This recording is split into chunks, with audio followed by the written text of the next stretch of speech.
A few weeks ago, I showed you a walkthrough on an apartment where a tenant had moved out and left a huge mess, and it turned into a very expensive turnover. So there were roaches, there was damage, there was significant dirt, and we had to spend a lot of money cleaning all of that stuff up. So I've got the apartment done, and I thought I would show you what $4,500 gets. So we did a lot of replacement, a lot of cleanup, fixed a lot of doors, a lot of holes and things. And I thought I would try to spark some discussion on what security deposits actually get you, what counts as rent, and what just counts as bad tenants. All right, so take a look at the before and see what we've got after. I had a tenant who had been a good tenant for a while, several years actually, suddenly stopped paying. And it happens every once in a while. You know, people lose jobs. Family situations change.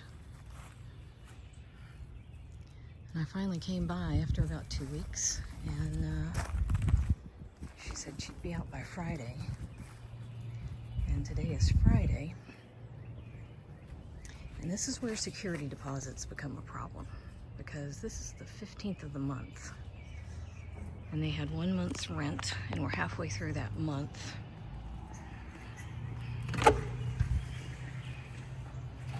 And this is what we left with. The odor is significant. And as you can see, there is a serious amount of stuff. Oh. And smell. And my shoes are sticking to the floor. And can you see them? That's fun, because I always tell my tenants that I will pay for an exterminator. All they have to do is call me.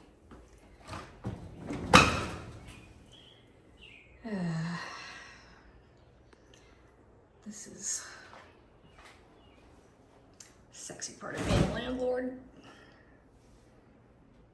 Great. Oh my God, the smell. Okay, so the power's on and that is not working. I don't even want to know.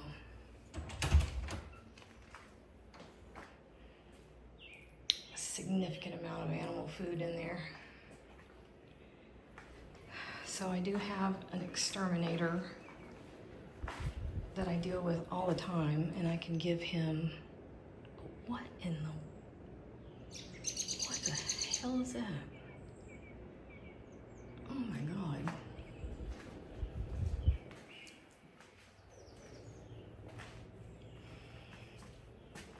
I'm not sure what the cleaning products were for, because they did not get used. This was relatively new flooring that's been bowed. I don't know how they did that either.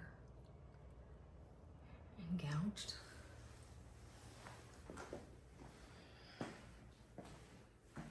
God, this is gonna have to be painted. Broken windows.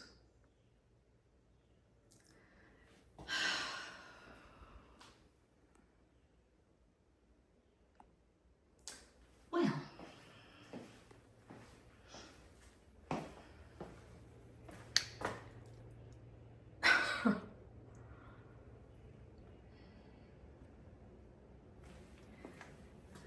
sometimes I end up just a little bit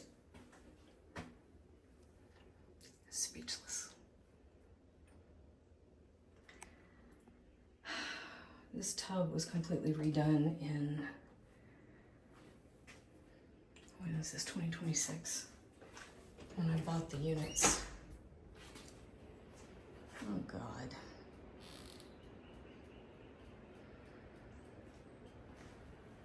What have they done to the floors?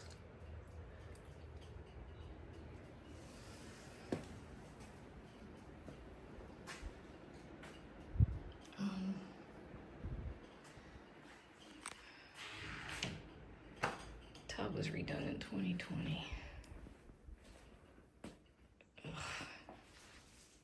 It just smells like dirt and body odor. That's lovely. Sure, we'll look at the stars tonight.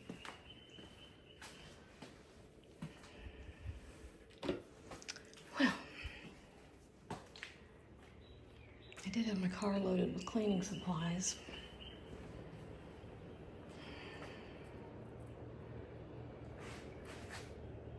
It's a lot of tools. Maybe they're coming back.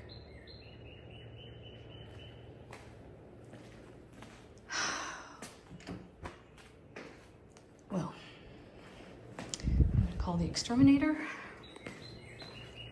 and call Victor.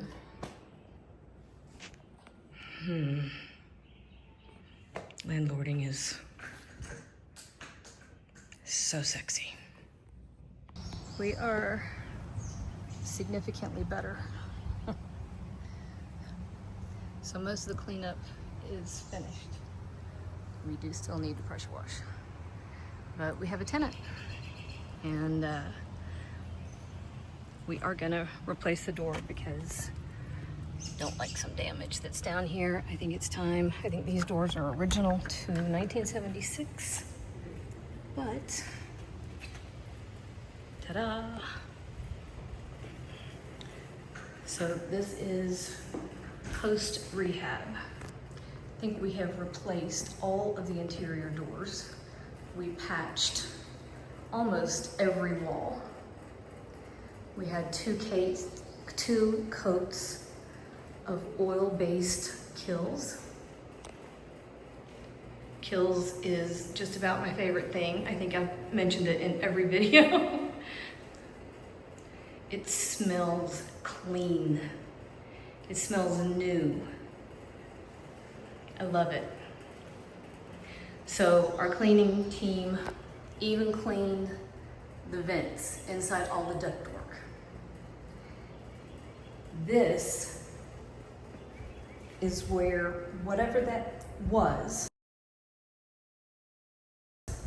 and I'll patch in a picture of it. That's where that was.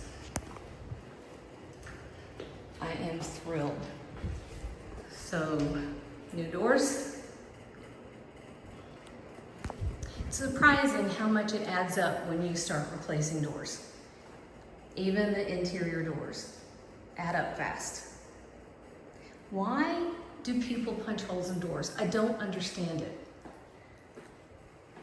Do you remember the oven? Pretty bad. Pretty great now. Tim has been here. Tim is our exterminator. I use him for everything. He is on my short list. He's one of the contractors I love.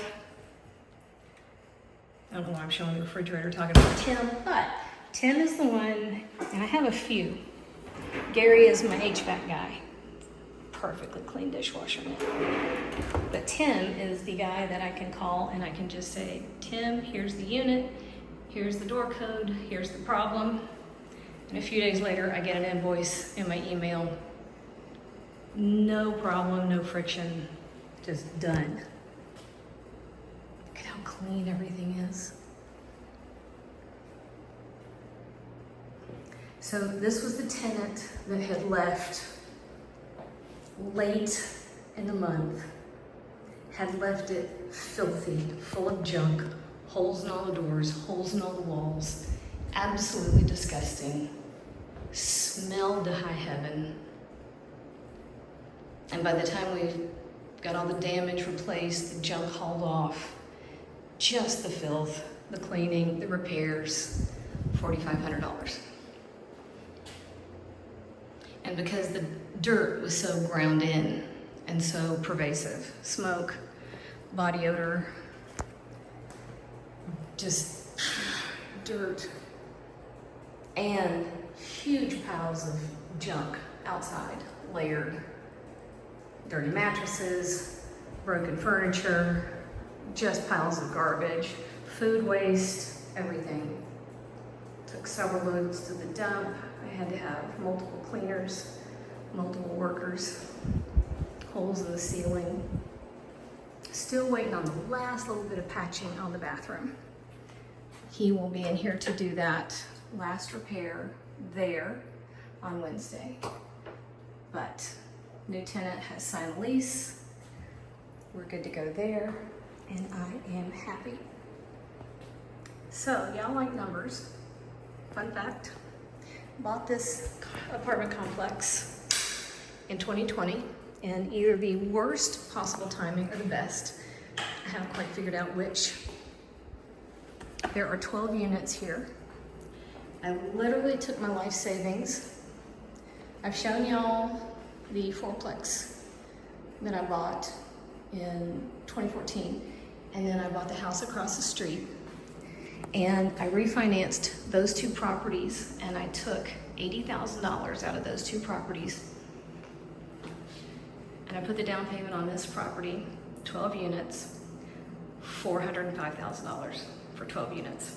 Now, it was disgusting. Every inch of this property was nasty.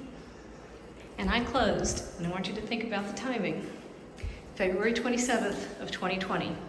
And my business plan was to get rid of every tenant in here. Think through that timing. Nationwide eviction moratorium went into place March 6th. So we did some real quick hillbilly evictions, meaning me and the boys sat in the parking lot with lawn chairs and a beer cooler and pretended we were taking videotape of everybody coming in and out. And there was some illicit, nefarious activity going on, and basically the ones that we didn't want picked up and left. So, long story short, the rents here were either $350 a unit or nothing a unit. They weren't paying, which is why the guy was in such trouble and selling. This particular unit just rented for $10.95. So it's 2026, and so in 6 years, that's what we've done, and that's what I've done. So great little units. There's always high demand. You saw what I was working with in the before video. I will actually put the before video after this one, so y'all can see that. But every time I turn one of these units, I try to make it a little bit better for the next tenant. And I do that every time. I try to make slow, steady improvements to this property. So we're about to, we have new roofs, new sewer lines. Not that that's an obvious amenity, but you know, it adds up, it matters. We have a brand new laundry room. I have a company that puts the machines up there, so I don't have to do the maintenance. And each unit, I have 2 units I have not rehabbed because I have carryover tenants from before, but every other unit in here has been redone, and I have 6 new HVAC units and 6 that are holdovers. So anyway, before and after on my little apartment rehab where the tenant had absolutely trashed and bolted, and I am very pleased with the result. I forgot to mention, I have slowly moved to these Schlage locks on every property that I turn. Wasn't entirely sure about these when I first started because they're not inexpensive. I'm getting them right now at about $250, maybe $225 per lock. So they're a bit of an investment, but I can set them from my phone. I can reset them with new codes from my phone. And if a tenant gets locked out, all I gotta do from my sofa is send an unlock code. I have them on my house, I have them on my Airbnb, and I have them on about 6 units now. This is my new favorite thing. So if you've got rental properties, do yourself a favor, save yourself a ton of headaches, and save yourself from having a key box that is constantly a disaster. You can give the code to your contractors, you can give the code to the new tenants, you can change the code without having to rekey or change locks or what have you in between tenants, this probably the smartest investment I've ever made. Love it.